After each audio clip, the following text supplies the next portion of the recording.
slide release is ambidextrous on both sides. The safety is ambidextrous on both sides. The Nintendo Zapper Ruger LCP, my Wolverine LCP2. This is a variant of the gun that John Wick used in John Wick 1. He used a P30L, so it's a little bit longer. But you can see the 38 Special along the top, and it looks like it did almost as much damage as the 38 Special, even though the bullet's only about half the size.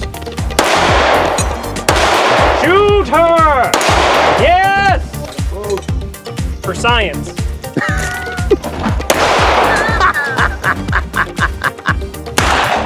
Oh!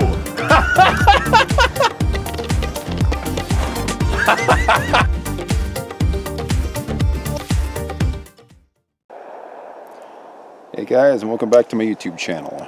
Just occurred to me that I have not done a video on my 43X since I upgraded it. So I want to talk a little bit about all the things I've done to upgrade this gun.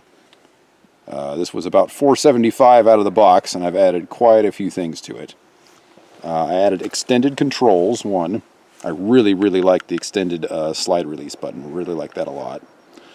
I added a metal magazine release button so that I can hold my Shield Arms 15 round magazines in this thing. So now this thing holds 15 plus 1, which is a huge deal for a gun this size. I also added extended, the takedown lever here is also extended, which is nice. The trigger is a pyramid trigger that I got from the Glock store. Not sure I would have done that again. This trigger was like $200. It is a nice trigger, but it's probably not that much better than the market one. The market one supposedly weighs between 7 and 8 pounds, which is a very heavy trigger for a Glock. When you get the pyramid, it gives you like 5 or 6 different options you can do for poundage. I picked the 4.5 one. I went all the way down to 3, and I started having some problems with the gun not firing the way it was supposed to. So I went back to 4.5, and I've fired probably 1,000 rounds through this thing since then, and it's performed flawlessly each time. I also added the guide rod, the tritium guide rod. Supposedly that reduces the recoil. And a True Performance barrel. That probably gives you a little better look at the barrel there. I also added these True Glow sights that I got off of Amazon. They are night sights. I got these for about 50 bucks, which was a great deal, it turns out, because I think these normally go for about 100.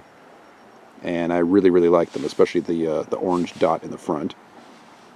And I also added this Captain America backplate, just because I think it's cool. This is a titanium backplate. It was 50 bucks off of some weird site that I found on the internet someplace. I can't remember exactly where.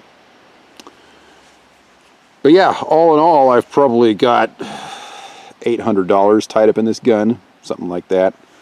But this is also my all-time favorite gun, and it's not going anywhere anytime soon. Oh, I also added this slide. This is not the slide that the gun came with.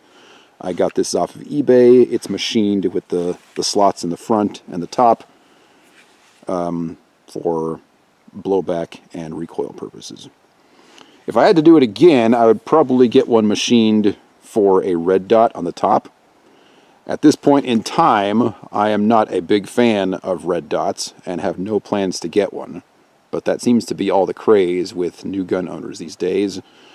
And I may change my mind about that at some point down the road. If I do, that means I'm going to have to completely replace this slide, which means putting the back plate back on and the sights and all that stuff. So that's going to be a huge pain. So if I had to do that over, I would get one that is cut for a red dot sight. But I don't know. I'm still kind of wishy-washy on the red dots. I'm just an iron sights guy right now. But like I said, that could change. You never know. Guns change a lot in this day and age. So anyway, that's everything that I've done to this gun. So yeah, it is totally John Wicked out. And now can hold 15 plus 1 in this itty-bitty little package, which I really like.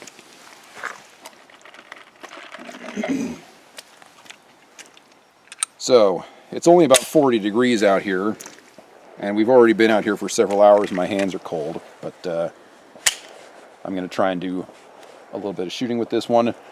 Going to hit the 4 metal targets over there and maybe the bowling pin and a couple of other things. I'd love to hit that pumpkin in the back there, but I've been trying and haven't been able to hit it. So those targets are, I don't know, 10 yards away or something like that. And we'll just see what I can do with this thing.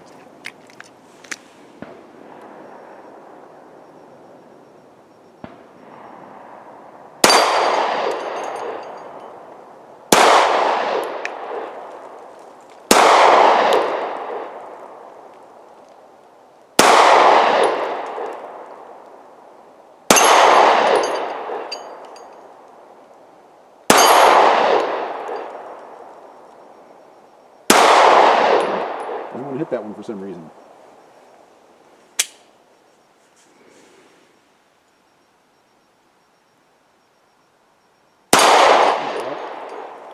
And the bowling pin over here on the left. There we go. And I don't know what else. Maybe that that board sticking up way in the back there. See if I can hit that. That is a long ways off.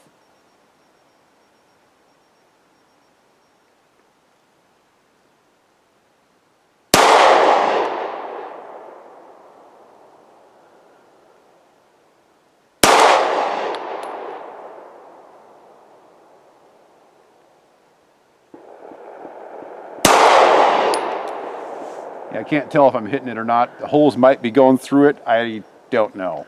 It's too far away. Maybe just a couple more metal targets, I guess.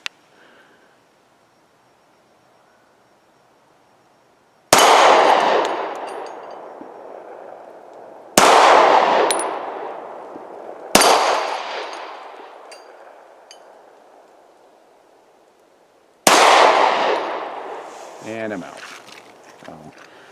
That was probably pretty average shooting with this gun. Like I said, my hands are cold. I'm not quite as zeroed in as I would like to be, but this is still my favorite gun of all time. I am just so in love with this thing. I love the fact that it's got a full grip. Straight from the factory, this gun is nothing special. It only holds 10 rounds, which I think is really annoying in today's day and age.